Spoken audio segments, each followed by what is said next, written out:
Hello. In this video we're going to set up a table within our MySQL database.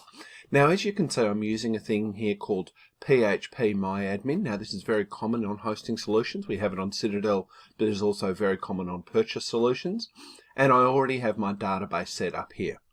You can interact with MySQL just by setting up MySQL commands, but this web-based interface is a terrific way of doing it without having to remember all of the commands. So while we have a database here, we don't have a table to store information in. If you're thinking in terms of Microsoft Excel, you might think of a table as being like a sheet. So we are going to create a table called customers, and it's going to have 4 columns. Now we can add columns later, so it's not a problem here if you're just taking a guess as to how many you'll need. So the first one here is ID. Now it's really important that you have an ID column because this is a number you can call upon whenever you just want to get that piece of information. Now I'm setting it to A_I because that means auto incrementing. So that means that every time we create a new record, it will just add a number and we'll get another ID number. Then I'm going to have first, and I'm going to set that to varchar, which will hold a string for me. If I were being really super rigorous, I would set how long it could possibly be.